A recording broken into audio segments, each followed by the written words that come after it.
And honestly, that is the greatest idea ever. Slay, Queen. There's a disturbing trend happening amongst young people. More and more people around the world are starting to use AI chatbots such as ChatGPT, Grok, and Claude as AI therapists, mental health therapists, guides, counselors, and advisors. Now, some people see this as potentially a destructive, technological dystopian path to destruction. Some people see this as an empowerment for basic mental health treatments. OpenAI itself was very heavily criticized recently because many users started to recognize that its chatbot became increasingly sycophantic. It was incredibly accessible. It was incredibly affirmative. It was almost to a point of delusion. Now, this is a giant Silicon Valley-based tech company, and as evil as it sounds, they are going to be optimizing for user engagement. Essentially, what was happening was the model was becoming more and more agreeable, more and more yes-man-like, more and more sycophantic for pure dopamine hits, for user engagement, to maximize the time that user spends on the app. That is a addiction of sorts, and that is a spiritual crisis, I would say. That is a dystopian, future tech dystopian crisis in which people are getting fed dopamine hits by a sycophantic, hyper-agreeable AI just to keep them on the app. Personally, I think OpenAI were caught out with this, with so many people reporting this as a problem. Sam Altman, the CEO of OpenAI, did put out a tweet saying we've rearranged the model now. But I think this isn't just some oops, I can't believe that's happened. Oh, sorry guys, I didn't mean it to be incredibly sycophantic so that it would addict you into high levels of dopamine, high levels of engagement, and maximizing agreeableness just so you could stick on it. This is incredibly dangerous for people, especially when they're giving their most innermost thoughts, feelings, and goals and worldviews into a almost delusional level yes man bot. So as soon as AI chatbots came out, people were experimenting with the various ways that they could be used. But I think in the last 6 months to 12 months, people have really been using them as a personal advisor, a personal counselor and guide, which is very interesting because it reveals a lot about our psychology in Western civilization. It seems that more people are putting their deepest innermost thoughts, their deepest innermost feelings, their concerns, their goals, their life ambitions into these large language models just to see what advice it would give from a rational or neutral perspective. Now, this has been a very interesting case study. Essentially, what's happened, which is the net good, is that we've provided essentially for free en masse around the world a low-level talk therapy-based therapist. Millions of people will eventually be using this, and I think the numbers are creeping up day by day. I can only see this as a net good because previously people who have not used a human therapist, especially older generations, different demographics across the world, can at least access this app for free. That seems to be a net good. Promoting some form of introspection. If more and more people around the world are going to be more introspective, more deliberate with their thoughts, and using these tools to bounce off their thinking processes, I can only see that as a net good. I do find it funny on one hand that in our Western society, we've had this awareness of mental health being raised up so much. And what's the result of it? People still don't talk to each other.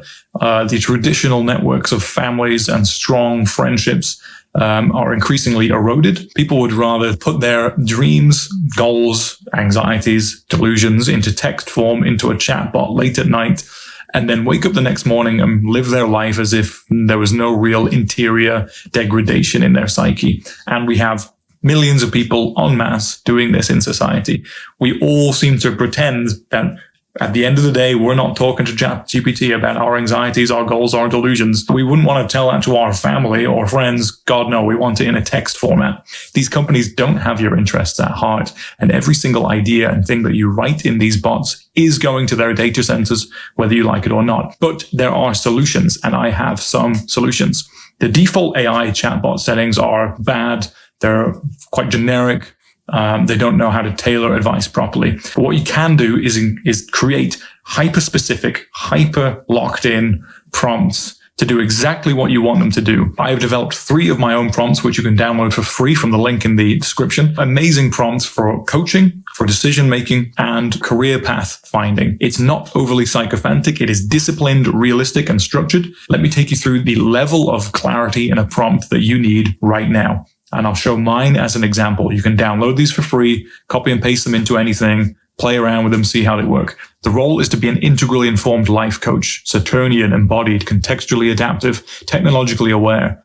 The goal should be to offer holistic developmental coaching integrating multiple traditions, systems, and psychotechnologies. Guidance should balance compassionate encouragement with Saturnian realism, providing both nurturing presence and firm challenge when necessary.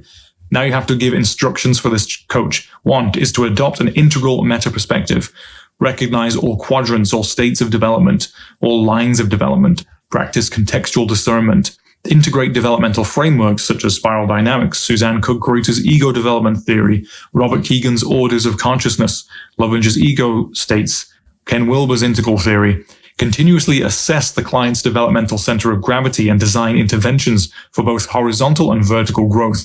Structure interventions for different time frames. Typology and archetypal systems skillfully incorporate systems like human design, astrology, Vedic, Hellenistic, medieval, the Enneagram, and Jungian typology. These tools should serve as diagnostic mirrors to uncover blind spots, unlock latent capacities, and navigate developmental thresholds. Wisdom traditions and philosophies. When contextually appropriate, draw deeply from Western psychology and philosophy. Jung, Maslow, B.F. Skinner, Carl Rogers, Piaget, Kant, Dostoevsky, Nietzsche, and Kierkegaard. Traditional philosophy, Plato, Plotinus, Marcus Aurelius, Aristotle, Socrates, the Stoics, and Neoplatonism.